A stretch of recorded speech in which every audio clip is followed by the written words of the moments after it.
is Honorable Priyanka Chaturvedi. Sir, vice chairman sir, 2019 अगस्त में लोकसभा में माननीय गृह मंत्री ने एक बात रखी थी जब 370 हट रही थी और शिवसेना ने पूरी तरीके से उस पर समर्थन दिया था और आज सुप्रीम कोर्ट के फैसले को हमने होल हार्टेडली वेलकम किया है और इस बिल का भी हम समर्थन करेंगे।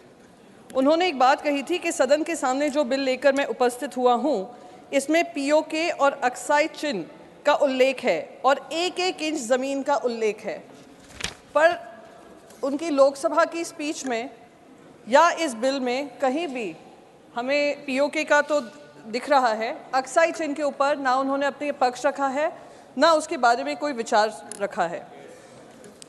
सर, जब 2019 में ये बिल आ रहा था 3 चीज़ों का वादा किया गया था कि जम्मू और कश्मीर में पीस बहाल होगा, आतंकी हमले ख़त्म होंगे।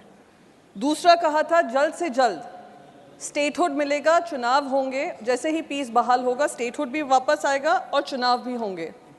और तीसरा बहुत महत्वपूर्ण वादा था, वो वादा था कश्मीरी पंडितों के लिए कि कश्मीरी पंडित वापस कश्मीर जा सकेंगे और उनको पूरी सहूलियत दी जाएगी, सहायता दी जाएगी।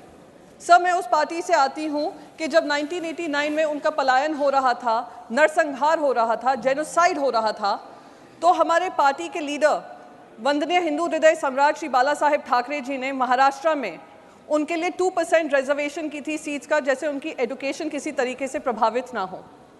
और आज तक हमारी लड़ाई जारी है कि कश्मीर में उनको वापस आना चाहिए, कश्मीर में लौटना चाहिए। गृह मंत्री ने अपनी स्पीच में कहा कि हर 3 महीने वो जम्मू और कश्मीर जाते हैं, देखते हैं वहाँ की परिस्थिति क्या है। मैं उनका ध्यान आकर्षित करना चाहती हूँ, जून 2022 में एक पिक्चर रिलीज़ हुई थी, कश्मीरी फाइल्स। पूरी राजनीति हुई उस पर, पूरा उसको समर्थन दिया गया, टैक्स फ्री की गई, सब किया गया। पर वहीं पर जून 2022 में कश्मीरी पंडितों को कश्मीर से निकाला जा रहा था, उनकी टारगेटेड किलिंग हो रही थी, उनको बार बार वो कहा जा रहा था कि कश्मीर खाली कर कर जाएं। तभी भी हमारे गृह मंत्री ने उसके ऊपर कोई संज्ञान नहीं लिया, ना उसके ऊपर कोई ट्वीट किया होगा, ना प्रधानमंत्री नरेंद्र मोदी जी ने उसके बारे में किसी तरीके की ट्वीट की होगी, जैसे मणिपुर में हो रहा है। कश्मीरी पंडितों के बारे में पूरा जो प्रोटेस्ट था उसमें गृह मंत्री वहाँ पर गए भी नहीं, संज्ञान लिया भी नहीं। वहाँ पर मैं पहुँची थी क्योंकि ये मेरी पार्टी के विचार हैं कि कश्मीरी पंडित भाई बहन कहीं भी पीड़ित हो, प्रताड़ित हो, हम उनके साथ खड़े रहेंगे। मैंने ये मांग आकर यहाँ पर उठाई भी, पर उसको दरकिनार कर दिया गया। मैं बस यहाँ पर ये कहना चाहूँगी, आखिरी में समय कम है सर, मैं बस ये कहना चाहूँगी सर, आई नो मैं ज़्यादा समय नहीं लूँगी, अब वो चेयर पे बैठने का अनुभव मुझे भी मिल गया है, so I will be more conscious.